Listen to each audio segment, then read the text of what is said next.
Bismillahirrahmanirrahim. Assalamualaikum warahmatullahi wabarakatuh. Selamat pagi anak-anakku semua. Semoga pada pagi hari ini kita dalam keadaan sehat. Jangan lupa, kita harus mematuhi protokol kesehatan dengan mengacu pada 5M. Yang pertama, memakai masker, mencuci tangan, menjaga jarak, menjauhi kerumunan, dan membatasi mobilisasi dan interaksi. Tolong perhatikan itu ya. Pada pagi hari ini, Gembira akan mengampu mata pelajaran prakarya dan kewirausahaan. Kita mulai dari bab pertama.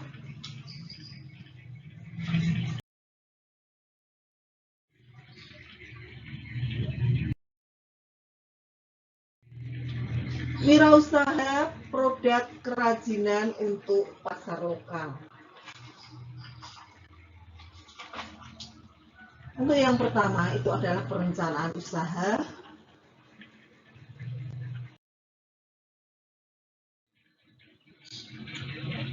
Perencanaan usaha kerajinan untuk pasar lokal. Pada prinsipnya, pasar terjadi karena adanya permintaan atau dari pembeli dan penawaran atau dari penjual. Di sini, potensi pasar dapat diketahui melalui dua pendekatan, yaitu pendekatan permintaan dan pendekatan penawaran. Pendekatan permintaan adalah dengan mencari tahu kebutuhan dari pasar sasaran. Sedangkan pendekatan penawaran mengendalikan pada kemampuan wirausahawan membuat produk inovatif.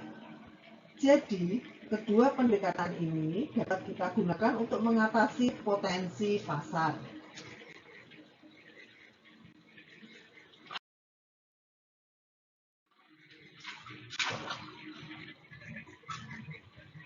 Selanjutnya, sumber daya material, teknik, dan ide produk kerajinan. Sumber daya usaha yang dibutuhkan untuk wirausaha kerajinan itu adalah bahan baku atau material, teknik dan alat, serta keterampilan. Wirausaha kerajinan untuk pasar lokal dapat dimulai dengan melihat potensi bahan baku, potensi teknik, dan keterampilan yang ada di daerah tersebut. Bahan baku dapat berupa bahan alami dan bahan buatan yang banyak tersedia di lingkungan sekitar. Di sini yang dimaksud dengan bahan alam itu misalnya ada serat nanas, enceng gondok, tanah, kayu, rotan, dan sebagainya. Untuk bahan buatan itu contohnya ada kain, plastik, kaca, karet. Bahan baku atau material yang akan dimanfaatkan untuk memproduksi produk kerajinan itu harus memiliki jumlah yang cukup agar produk yang dihasilkan memiliki standar bentuk dan kualitas yang sama. Teknik pembuatan produk tergantung dari materialnya. Beberapa teknik dapat digunakan untuk membuat kerajinan, di antaranya ada teknik ukir, teknik sambung, teknik anyam, teknik jahit, dan lain sebagainya. Perencanaan produk didasari beberapa faktor pertimbangan, yaitu fungsi produk, pengguna produk, material, teknik pembuat, nilai estetis, dan harga jual.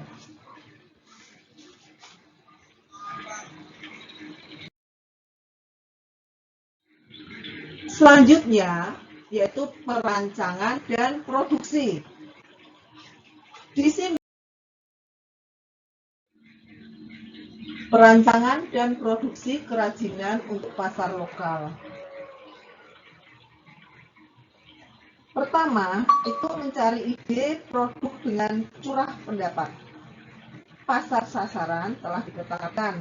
Demikian juga dengan jenis material dan teknik yang akan digunakan pada pembuatan produk kerajinan ini. Cara yang dapat dilakukan adalah melalui curah pendapat atau brainstorming yang dilakukan dalam kelompok.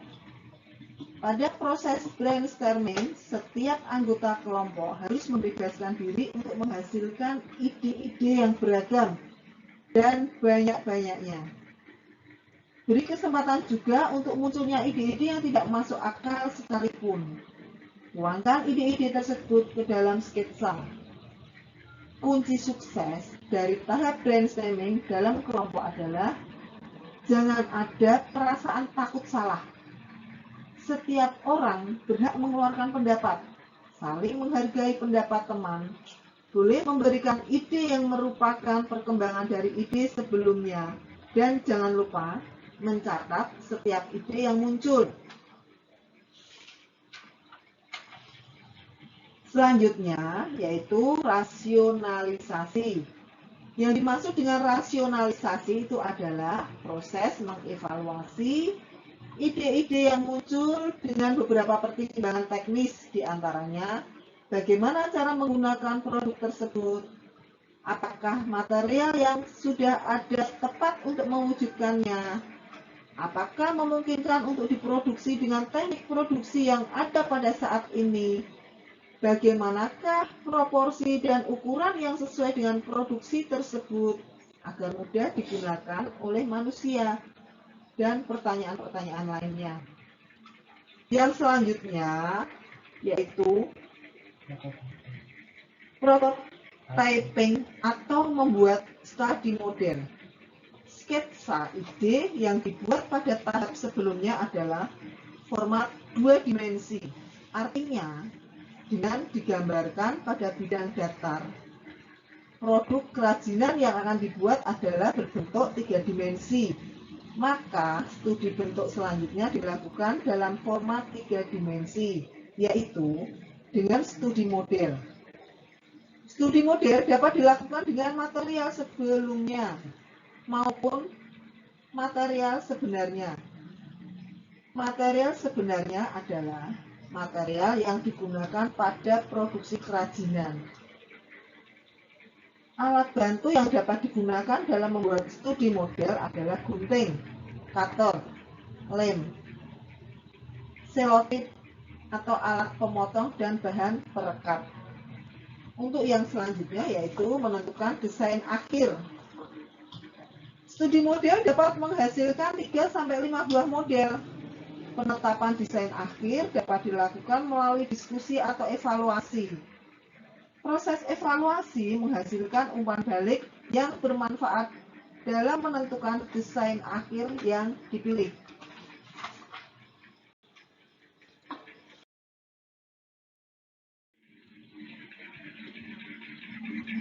Produksi kerajinan untuk pasar lokal itu ada tahapan produksi secara umum, yaitu proses pembahanan, proses pembentukan, proses perakitan, dan proses finishing.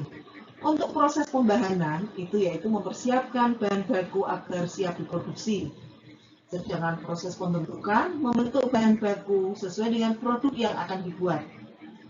Proses perakitan yaitu menggabungkan atau merakit bahan baku menjadi suatu produk. Untuk proses finishing itu menghaluskan atau melapiskan permukaan produk tersebut.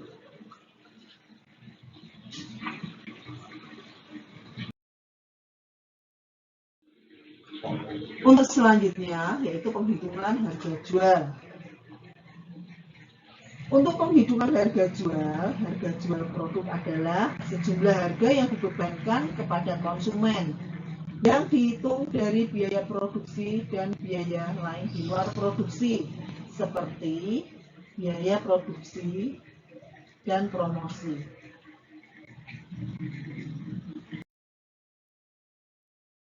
Penghitungan harga jual produk kerajinan untuk pasar lokal. Metode penghitungan harga pokok produksi. Ada dua. Yang pertama adalah full costing, yaitu pendekatan full costing itu memperhitungkan semua unsur biaya produksi, yaitu biaya bahan baku, tenaga kerja, overhead, pemasaran, serta administrasi dan biaya umum. Untuk selanjutnya, variabel costing. Pendekatan variabel costing memisahkan penghitungan biaya produksi yang berlaku. Variabel dengan biaya tetap. Biaya variabel terdiri dari biaya bahan baku, tenaga kerja, dan overhead. Ditambah biaya pemasaran variabel dan biaya umum variabel. Biaya tetap terdiri dari biaya overhead tetap, pemasaran tetap, administrasi tetap, dan biaya umum tetap.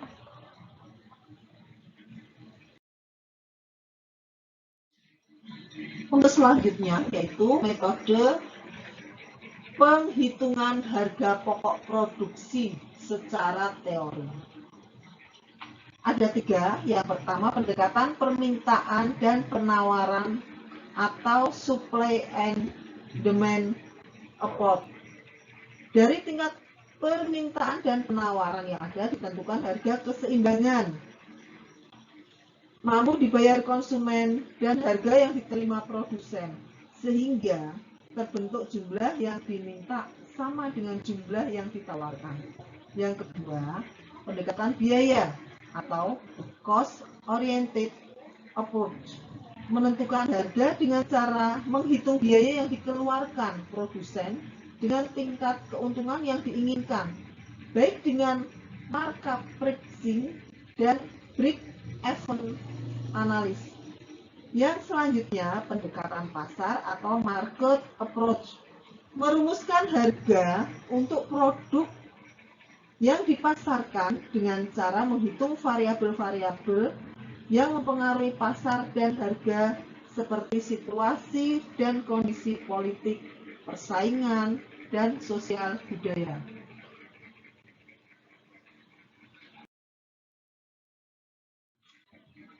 Selanjutnya, media promosi.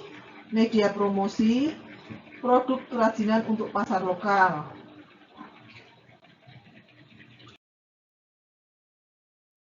Media promosi untuk kerajinan pasar lokal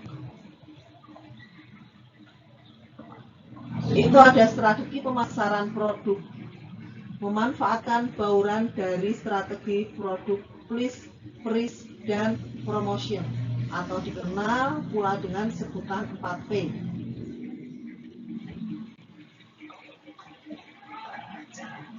Pada pembelajaran sebelumnya telah dibahas tentang produk approach dan harga price.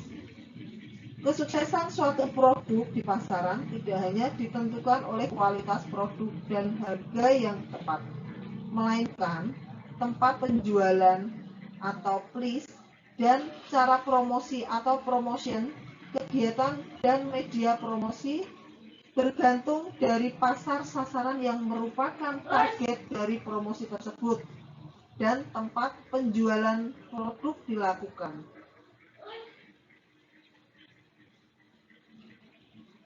Tujuan promosi itu adalah untuk mengenalkan produk kepada calon pembeli dan membuat pembeli membeli produk. Promosi yang tepat akan diikuti oleh 4 respon pembeli. Pertama, perhatian. Kedua, ketertarikan. Ketiga, keinginan. Dan keempat, tindakan. 4 bentuk respon dikenal dengan AIDA atau attention, interest, desire, action.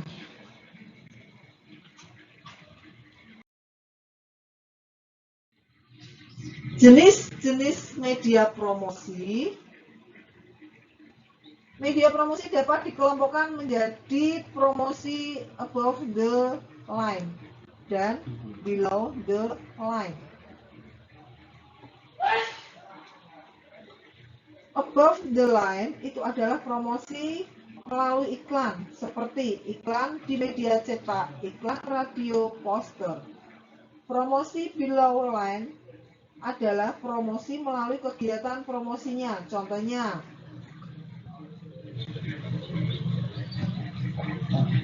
seperti fashion show. Pada saat ini, dengan perkembangan teknologi informasi, promosi juga dapat memanfaatkan promosi online melalui website atau memanfaatkan sosial media.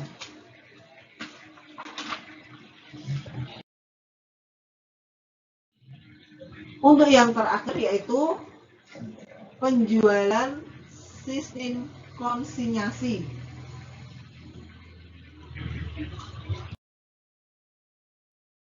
Penjualan sistem konsinyasi produk kerajinan untuk pasar lokal.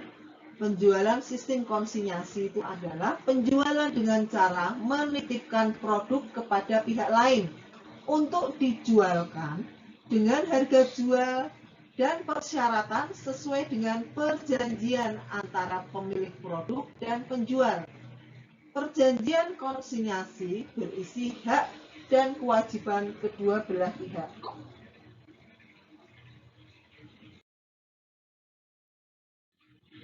Informasi yang harus ada dalam perjanjian konsinyasi: nama pihak memiliki barang atau konsinyor, nama pihak yang dititipi barang atau konsinyi, nama dan keterangan teknis barang yang dititipkan, ketentuan penjualan, ketentuan komisi atau keuntungan yang akan diperoleh toko.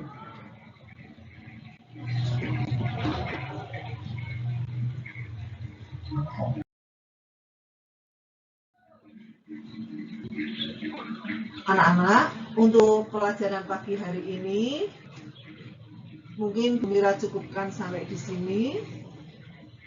Tolong nanti dipelajari lagi. Untuk pelajaran berikutnya atau minggu depan nanti ada contoh-contoh soal yang harus kalian kerjakan. Jangan lupa kalian tetap selalu semangat mematuhi protokol kesehatan dan selalu bergembira. Jangan lupa semangat, semangat, semangat. Terima kasih, tetap jaga kondisi dan selalu pakai masker. Terima kasih. Wassalamualaikum warahmatullahi wabarakatuh.